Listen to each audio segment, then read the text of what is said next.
to What the Fertility Season 2. This morning, we are so excited to be sitting down and chatting with Kristin, also known as Kiki. She is a three-time IVF warrior, an IVF mom, and the founder of Coaching with KD. She prides herself on being a IVF mindset coach. So super excited to meet this morning and chat and hear all the things. Welcome. I'm so glad to be here. We're so glad to have you. So obviously you're super passionate about IVF, infertility, and I am assuming that that comes with a past, right? So you went through your own infertility journey. I did. So I started back in 2015 when a lot of people did not talk so publicly about infertility. And while I think there are a lot of people who do it under a cloak of secrecy, that was really more the norm back in 2015. We had male factor infertility and unexplained infertility and did our, 3 rounds of IUIs to start out. And then we're like, we're in our mid 30s, like, let's not waste any time, and went straight to IVF. We traveled and commuted to our clinic. I didn't go to the closest one because I believe in the importance of bedside manner and a good reputation. So I wanted to make sure I had a little bit of both. And we ended up doing 3 years, three different rounds of IVF, 3 different transfers, and had 3 different outcomes. So that's the short version that doesn't include the years and the tears and the finances, because we did pay 100% out of pocket. And anybody who's listening, who's done it, understands there's so much more behind it. Absolutely. Yeah, Amanda and I were just talking about that personally. Like, we want to do another IVF, but it's just so expensive. And gosh, 3 years. So obviously, I know you said there was different outcomes. So obviously the first one wasn't the outcome you were looking for. So you kept going. Is that right?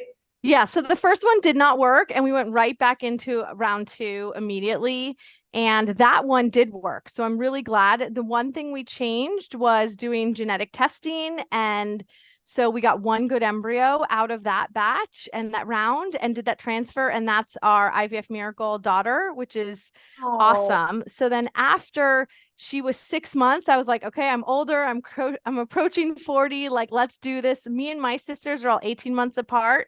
I was like, I can do this chaos. And so we did a sibling cycle right away. Like, I stopped nursing and we did the sibling cycle right away.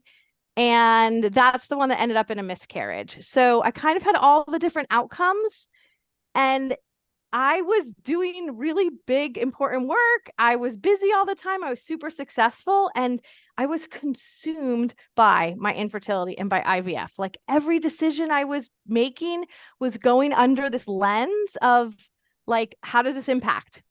How does this impact IVF and our success? Will this help us or will this hurt us? And I just felt like there had to be a better way. I don't know about you guys, but I cried every time I was at my clinic, like on the bed. I was like, because it meant so much to talk to somebody who got it. But as a business person, I knew that there was a hallway filled with a ton of patients waiting.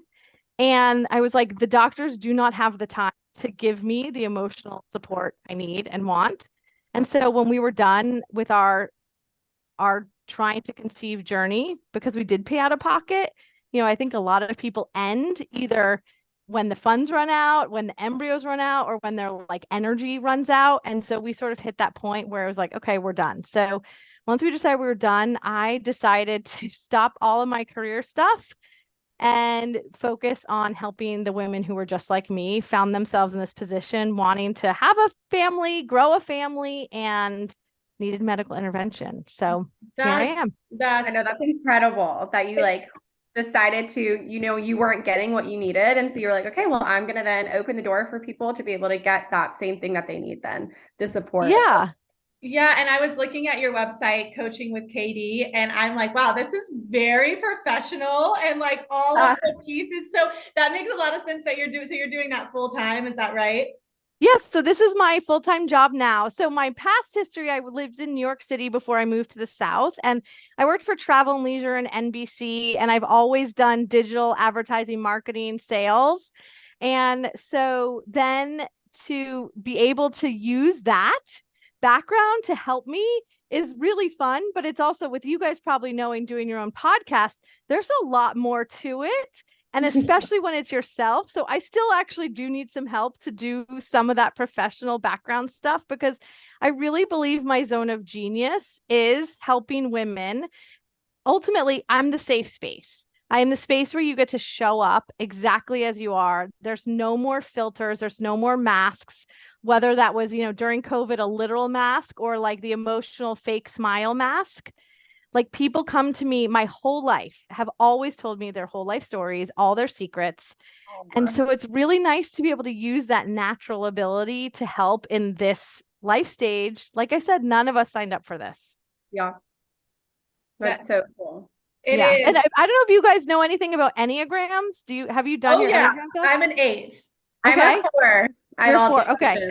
That's awesome. So I'm a 2-wing 3. And the 2 is the helper. And I've always been a helper. Like in high school, I was an EMT and I wanted to go to med school, but then I met biology and chemistry. And I was like, no, not for me. Yeah.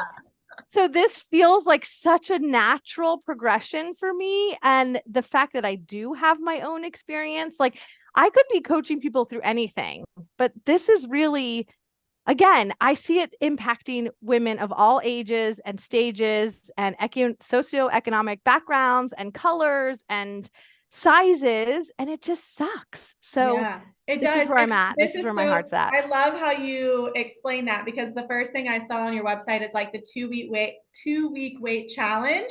And I think like even for Amanda and I, probably just personally and through What the Fertility is, like we always get the question like, how did you handle this? Like, what do you do? What do you do? And so that's such a helper in you, because it is exhausting for you to just constantly share how like tools and tips. But can you kind of talk about that piece of your business? Oh, I would love to. So that's actually the first thing I made, because I was like, what is the hardest part? Like, where am I most needed? And then the 2-week wait is the hardest part.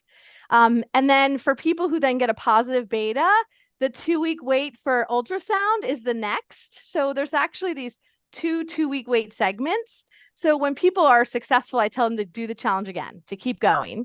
But I decided to create a challenge where every day you get an email with like a prompt for you to do something to help keep you motivated, optimistic, hopeful, busy.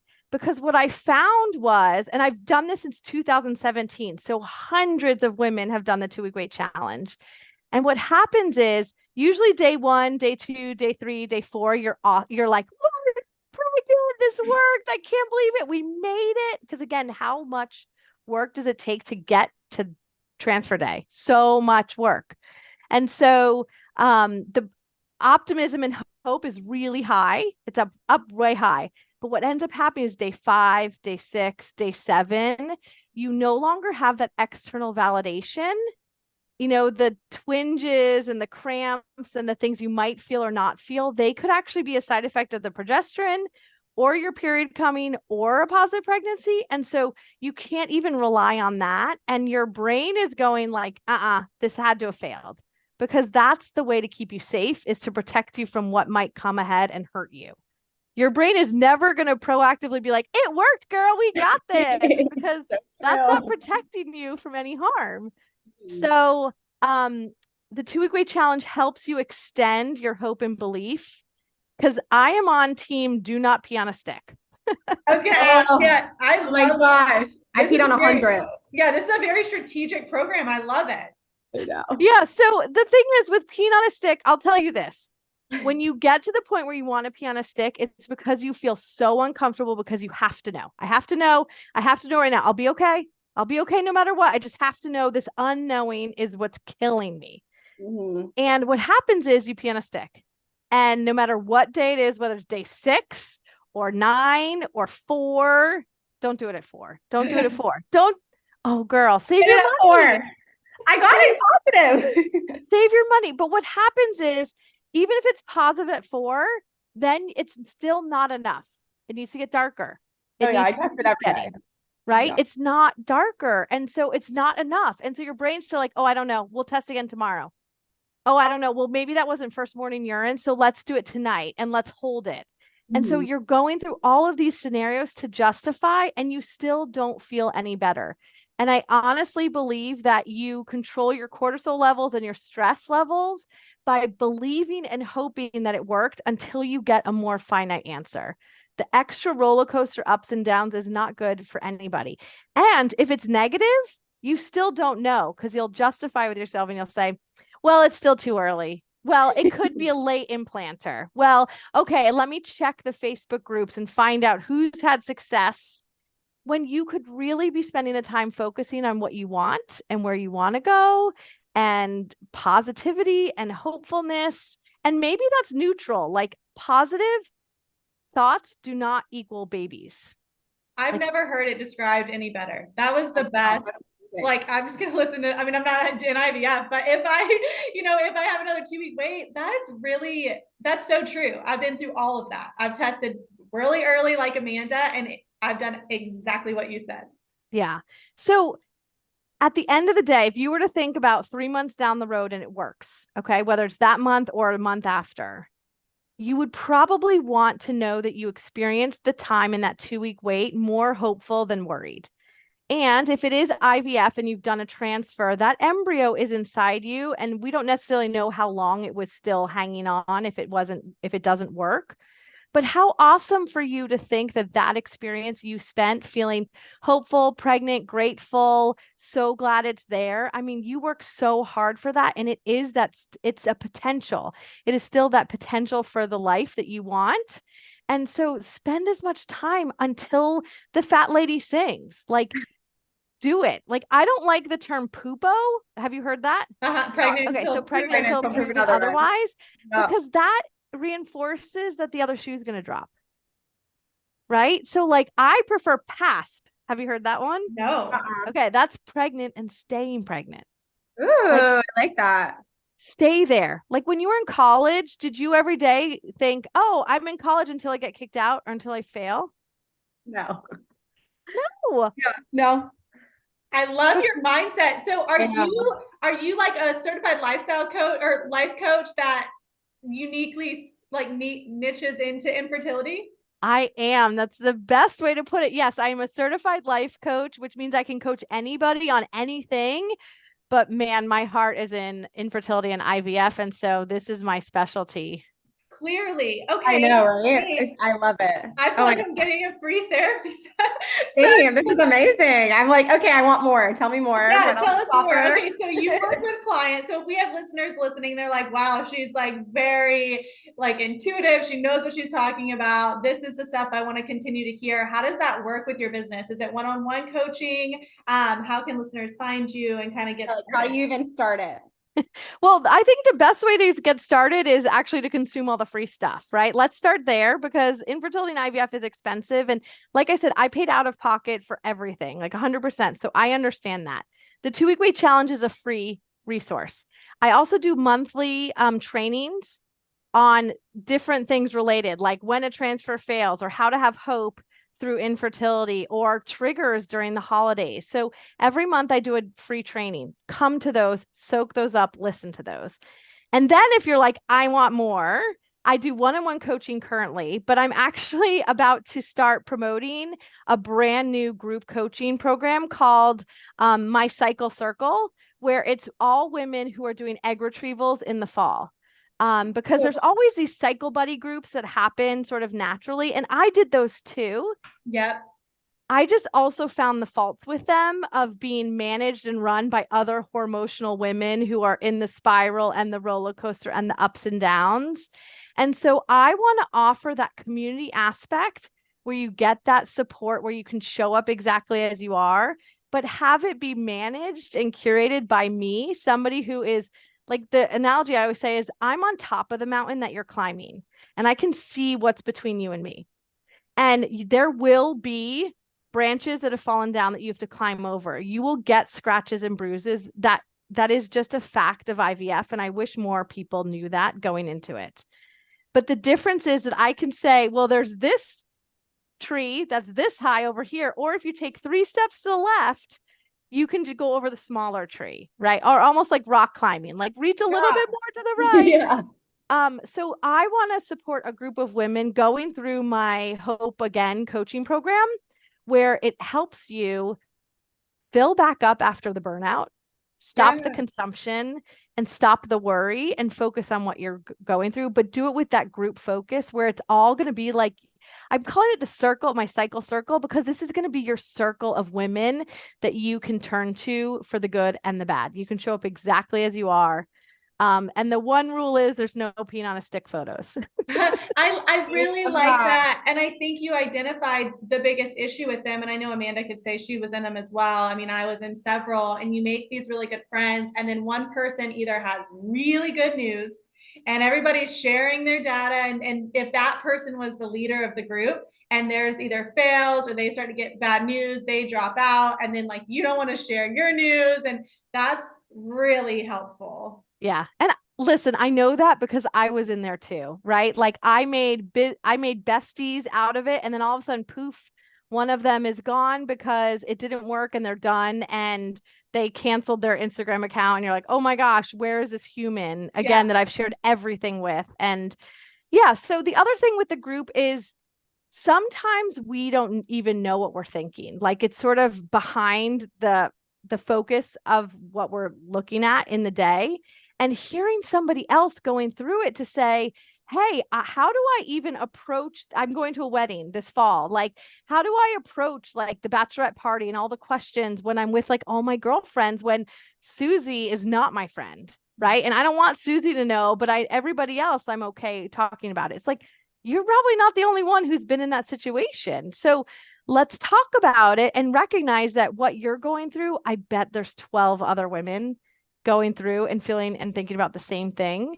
So there is so much value in it. But I'm also creating it in a place where if you are not in a space to show up, then don't show up to the call. It's recorded. It's on a private podcast. You can listen when you're ready. You won't miss out. And we will honor you and, respect that decision. Because like you've said, sometimes when you get bad news, it's like you can't even get out of bed. So let's not show up to a coaching call. Like I get that. That's like the hardest moment. That's when you just have to feel it. So feel it. Yeah, I feel like everybody listening is like, how do I find this? Okay, so it's all of this because I would be if I was listening. So your Instagram is where you house most of this that then links into your website. Is that right? Yeah. So if you're listening right now and you want to join in and it's August timing, because it's going to start in September. So again, this is brand new when you're listening to this, but on my website, as soon as you go onto the website, there will be something on the top that promotes saying, are you here for the cycle circle? But I will definitely be promoting on Instagram. So follow me on Instagram. The challenge, you should probably put in the show notes because my Instagram is Kristin Dillensnyder, which is easier than it looks, but we'll just put the link there. We'll link it and everything. Don't worry. We'll put it on there so people can easily access it. Yeah, but also I did want to talk about one-on-one coaching is there. That has been after the 2-week weight challenge, I did one-on-one coaching, and I do it for 6 months. And I have a program called Hope Again, because what I found was if you've done IVF and it doesn't work, like for me, my first round of IVF did not work. I was like, how the hell can I spend $20,000 again and hope that there's going to be a different outcome? So that's the foundation of my coaching, is trying to help you understand how your brain works and use tools that you can apply to this. But the best part is you can apply it to anything, because even a positive pregnancy does not stop the worry and the doubt. Mm-hmm. All it does is it means you're now pregnant, which is great. And which is what you want. But I'm teaching you life skills that you can apply to pregnancy, to birth, to the 4th trimester, to motherhood, to work, to any other challenge in life, because life coaching and a positive attitude does not mean that you've a perfect lifestyle. It just means you can handle it a little better. So that's the foundation of all of it. And some people are going to prefer one-on-one. Some people are going to do both. They'll do the Cycle Sisters and they'll want one-on-one coaching. So it's really that there's options for you no matter what. Yeah. And so the Hope Again program, I hear you say 6 months. So really people are starting that prior to restarting an IVF cycle. Is that the case? And so you really take them through from like day 0? I wish. Okay.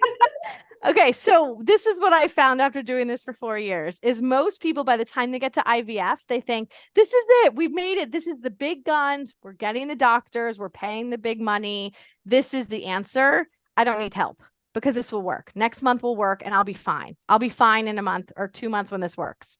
Well, if you've probably done this long enough to know that one, IVF always takes longer than you think, and IVF doesn't always work on the first try.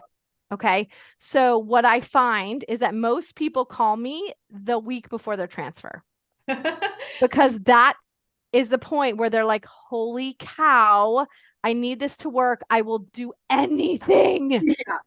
They're like, give me anything to help me like get there. Yeah. Yes.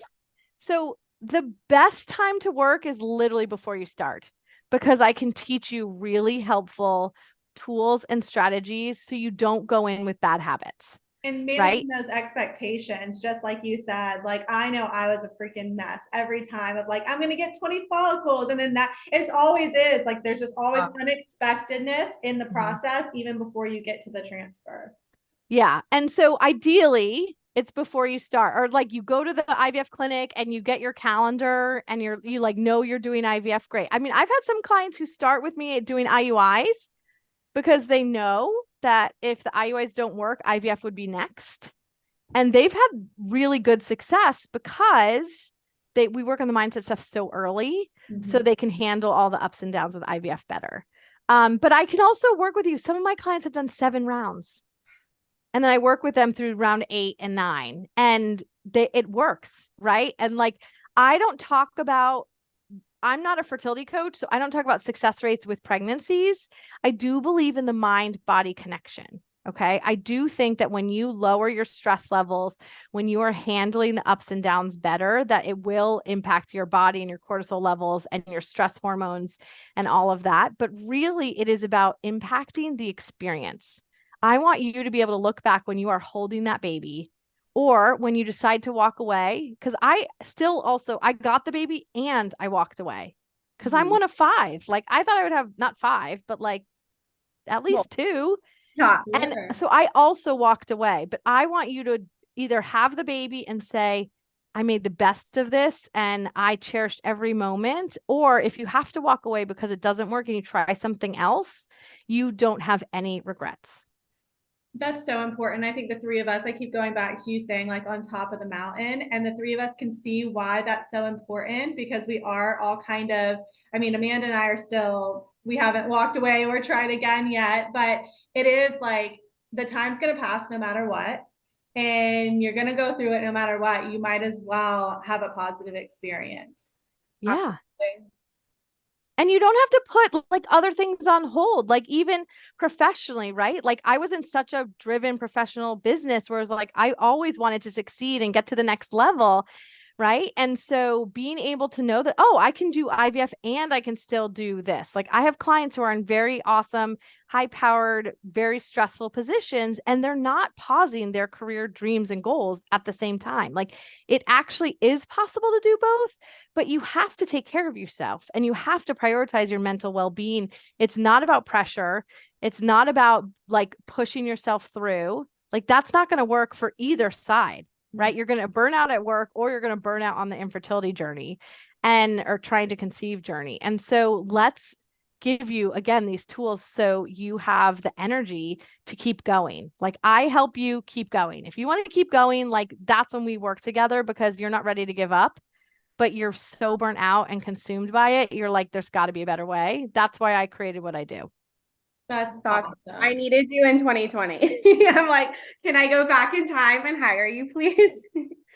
Listen, I wish that was possible too. But when 2020 happened, luckily I was already coaching virtually, but I started working with one of the doctors and we did the monthly training. Like that's when I started doing it, was with doctors because their clinics were closed right away. Sure. And so it ended up being really helpful. But and also, we don't have to get into all of the politics, but in the South, the politics is bringing a little bit of PTSD in the level of uncertainty of, will this be okay? Am I safe? What can I do? What can I do? And so I am feeling a little bit of like, we're walking close to like the people who were trying to do a cycle in March and April of 2020, and then got told like, we're sorry, you just spent 7,000 in meds. Yeah. We can't go forward. Like my heart breaks. Yeah, you quickly realize how, well, number one, none of it's in our control, but you quickly realize like, and we've had podcasts with international guests, which we get a better feel of like, the in Europe and in Canada, like you're at the leisure of the clinics. And I feel like in America, we've always been able to just say, this is when we're doing it. This is our control. And 2020 was that perfect example. And even everything that's kind of coming to the surface now with all the bills and all the policy, it is kind of getting back to that. Is like, are we going to be okay? Yeah. So I'm sure that plays a piece into your coaching as well, of trying to just calm people down.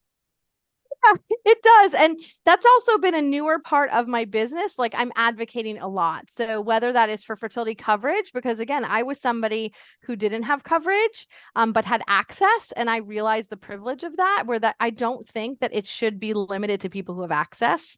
But then the other thing is about actually also getting access, whether or not you have the money, that's at risk too in some places. So I am speaking up because I also know when you are trying to conceive, when you are in this world where everything again is through that lens of, will this hurt me, my chances, or help my chances? You probably don't have the capacity to also speak up and advocate and to also educate your friends and family as much. So I do a lot of podcasts on non-fertility related podcasts on how to support your friend or family member going through infertility. I love that. Because I don't want you to have to keep saying, no, this is what I need, this is what I don't need, or all of the trigger statements that I cannot believe it is 2023 and people still say, why don't you just get drunk? Yeah, can you share some of those for listeners? Yes. Maybe not like just a couple, like some trigger stuff that you find with your clients dealing with and how to manage that. Well, here's what I will say is I will give you the link for the triggers training so that anybody who's listening wants to, they can watch the full training. Okay. Because that is the best. It's 30 minutes. You can even watch it, I think, on fast forward. So even faster time period, but get what you need out of that. I had a client who listened to my triggers training in the car with her husband on the way to a cruise. Okay. They went on a cruise for their anniversary and they're so grateful that they listened to the training because they were asked nonstop, oh, do you have kids? How many kids do you have? Because they were a couple in their 30s and their whole cruise could have been ruined by every poke of, do you have kids? Are your kids at home? How many kids? When are you going to have kids? Why don't you have kids? And instead, they had done the training, so they were prepared. So whenever they got the question, they'd look at each other and smile and be like, well, do you want to handle this or do you want me to handle this? Or like, we've got it. And it turned into something that could have been so bad. And it flipped the script. And instead, it was a way for them to connect and feel like we're on the same team and we've got this. And it doesn't matter what other people ask us about. Because honestly, if we're all honest, we probably at some point have asked the wrong question to somebody else in our life. Yeah. Because before I went through this, I was definitely asking my friends who got married, so when are you going to have kids? Oh, all the time I did. It's so funny. And now that I've been on the other side of it, I've even found myself like it's coming out of my mouth and I like bite my tongue. And then I'm like, wait, am I rude? Because they'll ask me if I have kids and then I don't like anything back the question. And then I'm like, they think I'm not interested, but I'm not asking the question. Yeah. So part of the trigger training talks about how people are the best of intentions. Most people you are encountering are not asking you to be like, not like Twitter trolls, right? If they're in-person people, the best, just don't know better, right? But again, when you are being held together by a Band-Aid to make it through your day-by-day life, educating that person or handling it the right way, unless you're prepared, can feel like it's going to make or break your day. And so planning ahead, which is part of what the triggers training is, and that's part of what we do in coaching, is planning ahead for this stuff. So you're trained, you're prepared, you've got it, so that it doesn't ruin your day and it doesn't take you away from focusing on what you really want, which is a baby, and to enjoy the life you've worked so hard to create that you're somehow just not enjoying, even though it looks so good on paper, right? Like, because you have this want, there's this want there. But everything else looks so great. And so I want you to be prepared for the triggers. Well, talking about preparedness, okay, I'm going to go listen to that and talk. I know, I'm like, I need to. Yeah, preparedness. I saw another free offering that you do is like the 7 questions for your RE if you're going in for the first time. And I feel like that's the same thing, being prepared. And I get that question. I think that's my number one question in DMs. What should I ask? Do you have a list? I want to make sure I get the most out of this free consult. Yeah. Can you Well, either just give send them the link then. I mean, Yeah, so that's I what we're got gonna those do now questions for sure. too. I got those questions too, which is why I made it, because you are both seeing that even though everybody's journey to up until infertility and then through infertility is different, we as humans still have a lot of the shared experience, right? And the problem with infertility is it makes us think that we're the only one. And that's not the case. So I noticed through my coaching, the same questions kept coming up. And that's why I talk about triggers. And that's why I talk about hope. Right. And also that when you're about to, that's why I do the 2-week weight challenge, because those were things that kept coming up. And the 7 questions I came up with was because you can go in feeling so excited and like they're the pro and listen, but man, the intimidation of a white coat and in that room and the clipboard and the folder with all the pamphlets, it's like, so I wanted to help with just some of that preparation. So the way I did it is the way I would want. It's the actual questions and the reasoning why. And then it's the questions with space below it. So you can sort of read page like 1 and 2 before you go to the appointment. And then when you're in the appointment, you can have page 3 with you so that you have the question, you can write the answers. That's I so, love that. yeah, the amount of times I went in and then my husband would be like, so what'd they say about the question you've been asking for 3 weeks? I'm like, oh, I forgot. Yeah. No, that's so helpful, especially because like I feel like you don't know what you don't know. So like going to an appointment, especially like that, like you have no idea what they're about to throw at you. So having just like questions and being organized and just a space just to write and jot everything down and bring home to your husband or whoever you're going through this with to kind of just reflect and chat with is perfect. That's really Well, great. and it could be intimidating because you want it so bad, right? It's like you're just going and be like, whatever it takes, I'll do anything. But then you get home and then you have all these questions and then you feel like you can't bother them and then you don't want to be the needy question or patient. So what I always tell people too is I promise that you are not the worst client or worst patient. Like I promise there's somebody asking more questions than you. Oh yeah. So For me. ask. And also whether insurance is covering or not, you are paying them a lot of money. Part of their job is to take care of you through the process. And part of that means getting your questions answered. And if you go through that meeting, even with my 7 questions document, and you might have some more questions too, just knowing again your experience and what got you to where you are, it's okay to ask follow-up questions. I promise most of the doctors that I've worked with that I know of are in it because they love helping the people build their families. They're not in it to be like, don't talk to me, I'm busy. Like that's not their style. And if you are with a doctor like that, that's when I would suggest maybe looking for other doctors in that clinic or going to a different clinic. That's incredible advice. So from my experience with your website, listeners can go on, it's on your homepage and they just type in their email address. And is that the 7 questions template emailed to them? Yeah, so there's like a prompt on my website for that. Or I love talking to people. Like if you're listening to this and you're on Instagram, DM me and be like, I want all the freebies, or let's start a conversation and I can tell you which one, because I probably have 5 other freebies. So like I can tell you which one I think might be the best place for you to start. I want you to get the support you need. And I recognize that everybody's at a different stage and has different needs. Like I know people who've gone through IVF and they're like, I didn't need a coach or a therapist or anything, where I was boohooing through everything. And I was like, I need all of the support. I want everybody to know. And yes, I'm going through IVF. So, yeah, that's so important that you make that difference. Cause I know some people are like, why would, this is so unnecessary. And then others are like, oh, that's a lifeline. Yeah, Yeah. it's so true. Yeah, one of my clients, she was like, literally, Kristin was the life vest I needed. Like, take the life vest. But I also know people and friends in real life where they're like, look, this is just a part of my day to day. It's not a big deal.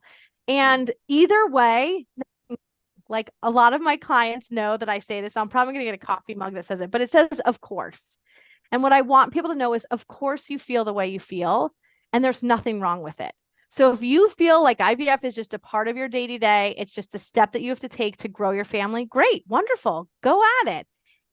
And if you feel like you're going through IVF and it is taking everything out of you and you can barely show up, you don't even recognize yourself anymore, you're like, I'm not the wife I was. I'm not the fun friend I was. I'm not the coworker I was. I'm not the daughter I was or sister. it's okay. Of course you feel that way because of what you're going through, and there's resources and help out there. And I would love to be the one to help you. And if it's not me, there's other people I can recommend you to. I think this route's so much more beneficial. I kept looking for a therapist, right? Before I was going to go through IVF, during IVF, and I just never felt like anybody got it. And, a piece of that was likely that they hadn't been through it themselves. And so that's like a huge asset that you carry. But it's also that they didn't study it and it's unique. IVF's unique. Infertility is unique. Oh my goodness. Yeah, this is such a great resource.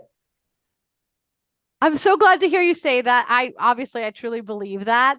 I was telling a friend that like at the end of the day, I used to love what I did, right? I had really fun jobs in New York. I loved my life. I used to work in tourism in the South for state of South Carolina, like so freaking fun, right? I love what I do now. I love that what I'm doing is literally helping people through a very hard milestone through life. And sometimes it's our first challenge, right? Like we went through high school, we were on sports teams, and we went through college on sororities, and then we have our boyfriends and get married, and like everything's awesome. And then this is our first challenge. And how wonderful to take this challenge to be the catalyst that changes you to be able to handle future challenges even better. Like I go to bed with a smile on my face like every night because of the impact I get to do on my day-to-day. Because if I'm not with my IVF miracle daughter, I want to be making an impact in the world. And this is my way to do it. And so that's awesome, right? That's awesome for the woman who's listening and going through IVF right now and going, who can I talk to who understands? Like, hi, it's me, right? And it's wonderful for me and my family, the journey I went through and the mother I want to be. This helps me do both. So it's really, I'm so grateful. And I look at my IVF, even though it didn't look the way I wanted it to, or my family doesn't necessarily look the way I thought it would. It's amazing. And I love it. And I have no regrets. And I want that for other people too. Oh my gosh, I love that so much. That was beautiful. Like I took away so much. I know Kat did. I know our listeners are going to 100% jump onto your website because you have such amazing things and so many resources. And I'm so excited that people get to, reach out to you and hopefully work with you one-on-one with coaching. And now your new thing in September, we're so excited to hear all about that once it's out and everything too. Yes, me too. Thank you so much. And I'm really so grateful. And anybody listening, DM me and say hi that you heard me through this podcast, because I love to hear that and start the conversation. Yes, and we will have your Instagram tag in the show notes on the podcast on Spotify and Apple, and then we will share it on our Instagram as well. It was incredible meeting you and hearing all that you do.